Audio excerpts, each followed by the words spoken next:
welcome back to another video. Is the Lowrider ST still the king of the hill? Does this bike still hold a crown, and will it hold a crown for 2026?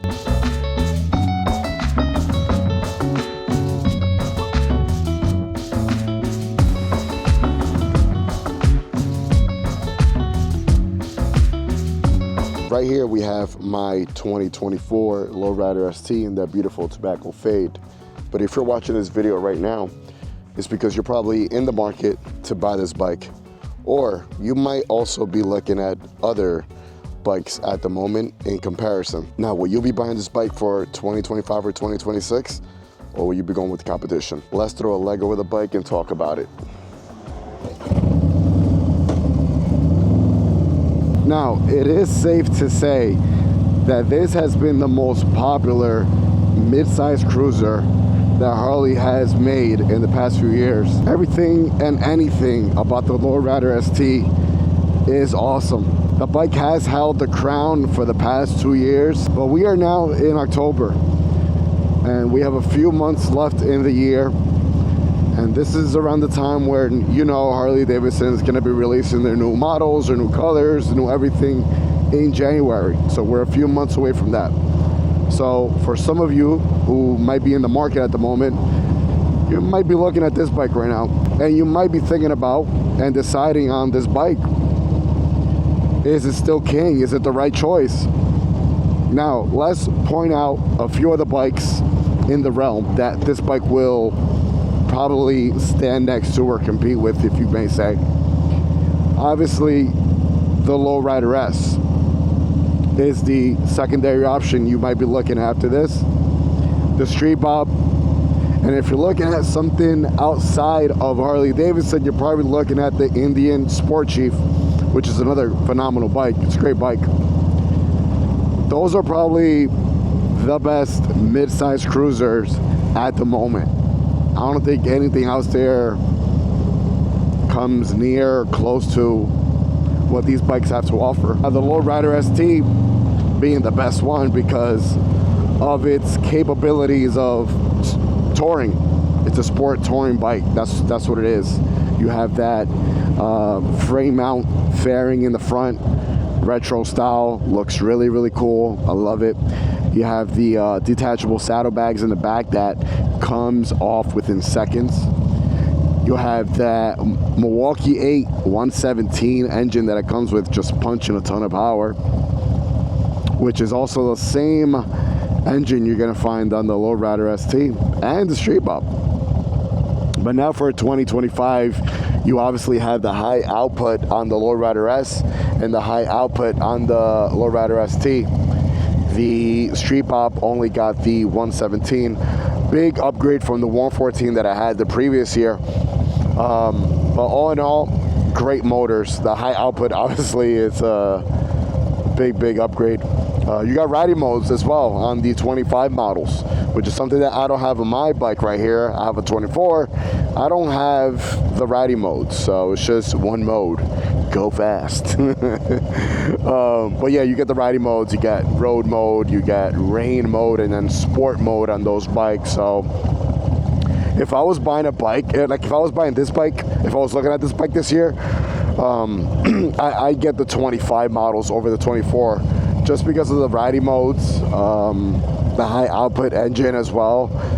The bike has a lot going on, man.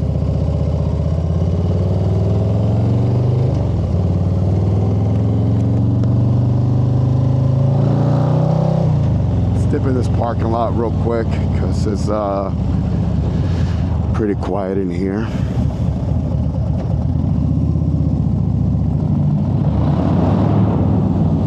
There's a lot of reasons why this bike has held the crown these last few years. It's such a great bike.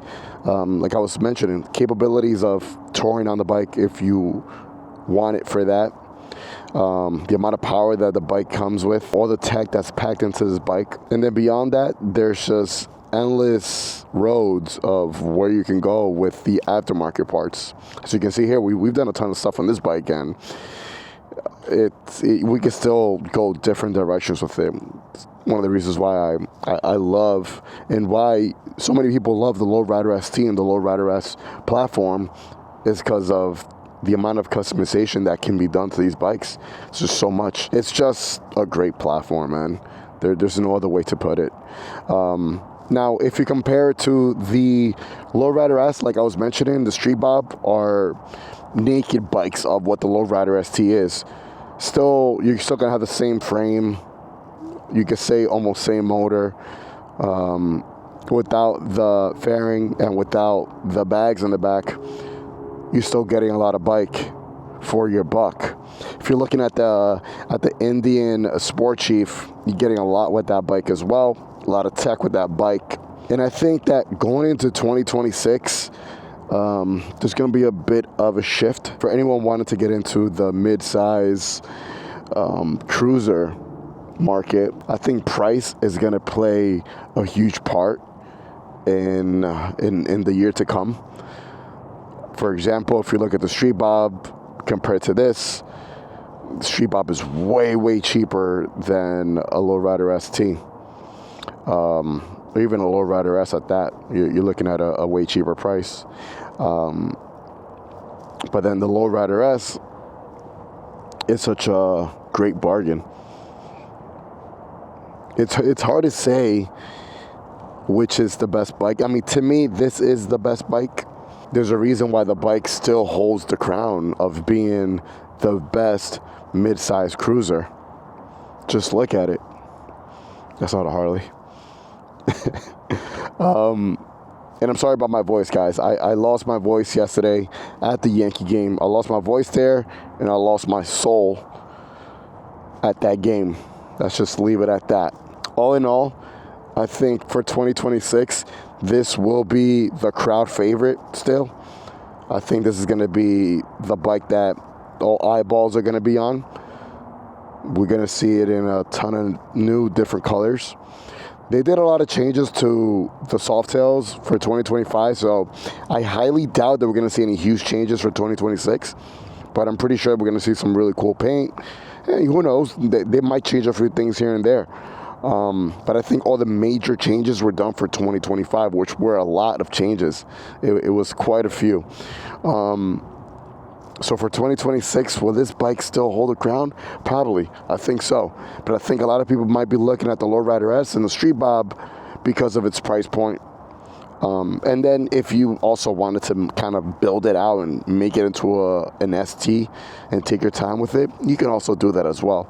But this bike holds the crown, and for 2026, I believe it's still going to hold its crown. It's the coolest looking softail out there, the coolest looking mid-size cruiser on the market. Whether it be in any other brand, this bike is the most coolest looking one. It has a lot to offer.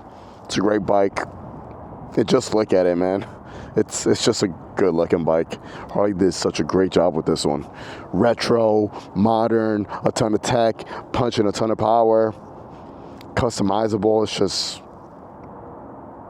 It's awesome, man.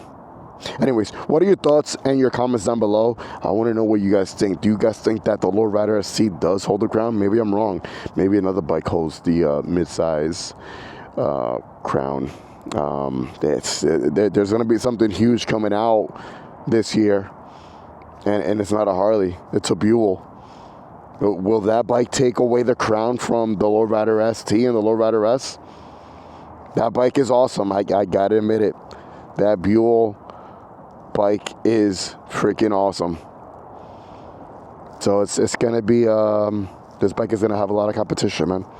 A lot of competition. Anyways, I hope you guys have enjoyed today's video. Drop your thoughts and your comments down below, and I am going to catch you on the next one. Like always, let the force be with you. Ride safe and enjoy the ride, baby. Peace.